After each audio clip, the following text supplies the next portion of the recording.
naiđe tu, možda bude vrlo nezgodno. Očigledno putari bi morali bolje da obeležavaju ovo što rade. Treba da rade i dobro je kada se obnavlja asfalt, sve je to u redu, ali ovako loše obeležavanje gdje može doći do nezgoda zbog njihove nemarnosti, to je ono što im treba pripisati kao veliki propust. Čekamo da vidimo kad ćemo proći. Na svu sreću zadržavanje nije dugo, pa ubrzo nastavljamo put prema Užicu i Zlatiboru. Prolazimo još nekoliko benzinskih stanica i na 183. kilometru ulazimo u selo, poznato po tome što se tu često nalaze patrole policije, zato smanjite brzinu i ne žurite. 3 kilometra kasnije stižemo i do Užica.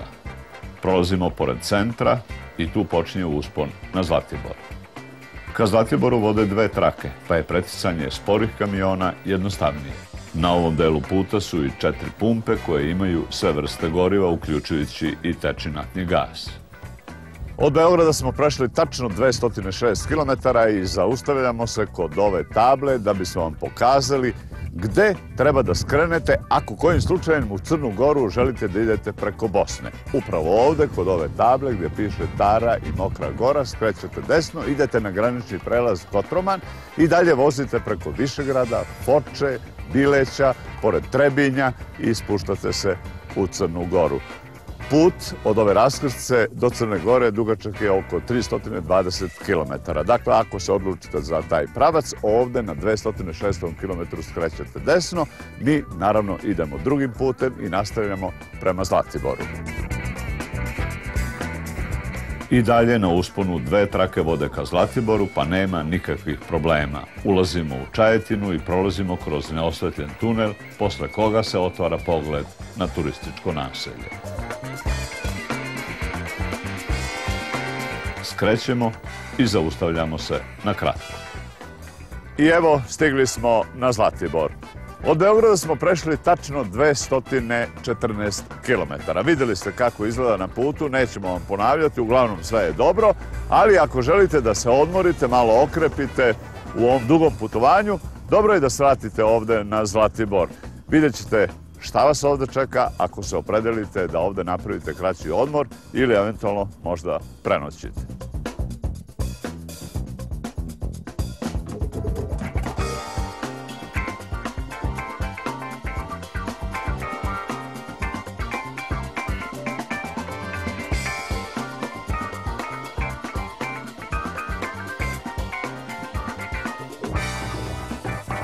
Posle kraćeg odmora na Zlatiboru vraćamo se nazad na naš pravac prema Crnoj Gori, odmah po izlasku iz turističkog centra. Sa desne strane je benzinska stanica, dobro snabdevena, ima tečni naftni gas, radi 24 časa. Dakle, ako imate takvu potrebu, to ćete jednostavno završiti. Vozimo se dalje prema oceni mnogih najlepšim predelima Zlatibora i idemo prema prevoju Borova Glava. Na 227. kilometru je skretanje za Ljubiš, a malo posle toga i dolazimo do Borove Glave. Odavde pa do Kokinog Broda ima još 10 kilometara dobrog puta i fantastičnih predela. Jedina opasnost na ovoj deonici je upravo dobar kolovoz. Ljudi se opuste, dodaju gas i onda zaista može biti problema. Zato vozite lagano. I tako dobrim, izuzetno dobro obeleženim kolovozom stižemo i do mosta preko reke Uvac, a kilometar posle toga je i Zlatarsko jezero. I evo, poštovani gledalci, posle 33 km od Zlatibora zaustavljamo se kod Zlatarskog jezera. Zaista predivan ambijent, preporučujemo i vama, ako krenete ovim putem, da ovde na kratko stanete i uživate u svemu ovome što pruža Zlatarsko jezero. Mi ćemo se kratko odmoriti i nastavljamo put dalje.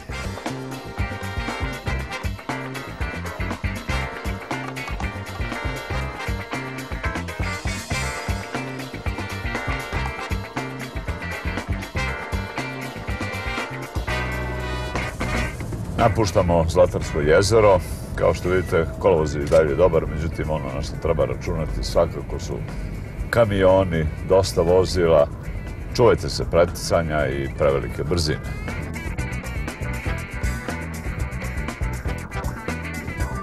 Ova deonica kojom se sada krećemo je potpuno rekonstruisana prošle godine.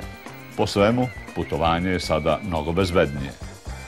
Na 251. kilometru ponovo nailazimo na radove, a saobraćaj se neizmenično propušta, sve je regulisano semaforom. I evo ulazimo u Novu Varoš. Ovde malo usporite, jer prolazite kroz naseljeno mesto. Tu je i nova NIS-ova pumpa, a na izlazu iz grada je i baza Automoto Saveza. Ako vam zatreba pomoć, ovde se možete javiti 24 časa. Spuštamo se prema Bistrici. Na 267. kilometru prolazimo kroz tunel, a 200 metara dalje je još jedan.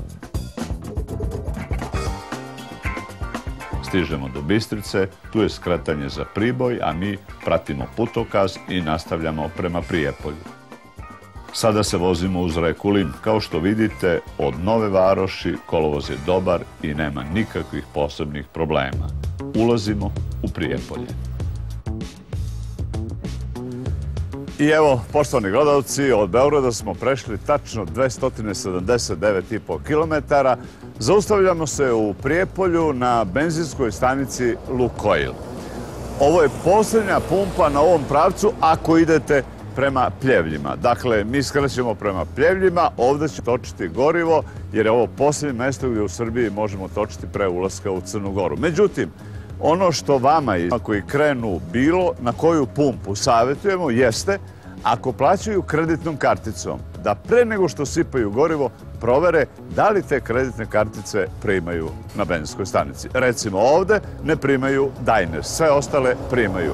Morate proveriti i to je jedini način da budete sigurni da sipate gorivo bez posljedica. Mi, naravno, nastavljamo put dalje. Odmah posle pumpe je prvo skretanje za manastir Mileševa, a drugo je kod ovog semafora.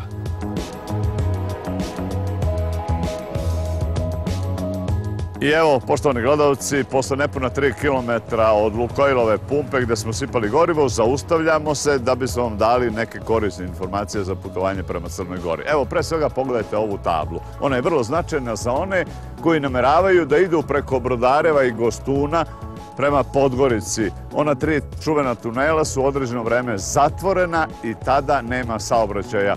Ovde se preporučuje da u to vreme možete voziti obilaznicom preko Pljevalja na Mojkovac i onda se vrati na pravac prema Podgorici. To je, dakle, informacija za one koji putuju preko Brodareva i Gostuna za Podgoricu. Mi, naravno, ne idemo tim pravcem. Mi ćemo, evo, 200 metara iza nas skrenuti desno prema Pljevljima i to je naš pravac. Idemo u Crnu Goru.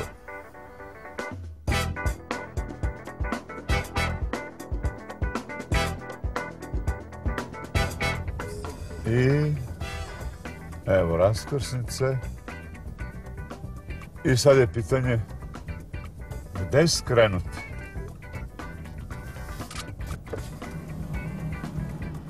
Dakle, zaista za Pljevlja. Ovde levo. Dobro. A gde ovaj put desno vodi?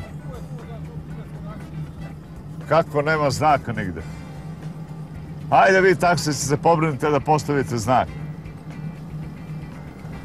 Hvala vam. Hvala vam. Eto, poštovani gledalci, prvi rebus. Dakle, ako želite da preko Pljevalja idete na more, dakle gore na Žabljak i dalje prema Boki Kotorskoj, onda evo ovdje ćete imati odmah prvi rebus koji bez taksiste teško bismo rešili. Dobro, nadamo se da smo na dobrom pravcu. Vozimo dalje. Kilometar posle one neobeležene raskrsnice nailazimo na putokaz i sve je sada jasno. Skrećemo levo i na dobrom smo putu. Do granice je ostalo 15 km. Kao što vidite, uspon je, kolovoz je mestimično okrpljen, a na nekim deonicama nedostaje središnja linija. Dakle, na ovom putu budite pažljivi i ne preterujte sa brzinom. U svakom slučaju ne preporučujemo da ovim putem vozite noć. Od Beograda smo prešli tačno 300 km i evo stigo smo do graničnog prelaza. Granični prelaz Jabuka je mesto gde je naša policijska i carinska kontrola. Kad prođemo ovu kontrolu, idemo na državnu granicu Crne Gore i onda ulazimo u Crnu Goru. Što se tiče samog putovanja, videli ste, zaista posebnih problema nema, osim ovo kad krenete od one raskrsnice od Prijepolja.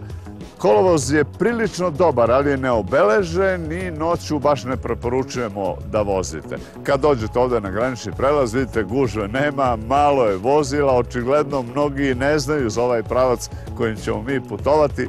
Da li je zaista dobar, vidjet ćemo, možda će to da bude mnogim razlog da krenu ili ne krenu ovim putem.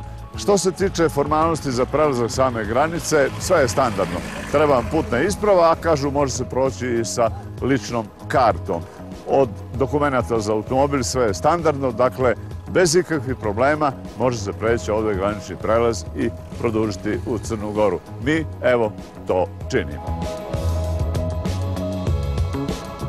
Napuštamo Srbiju i krećemo prema Crnoj Gori. I evo, poštovani gledalci, tačno smo prešli 302 km i stižemo na granični prelaz Crne Gore.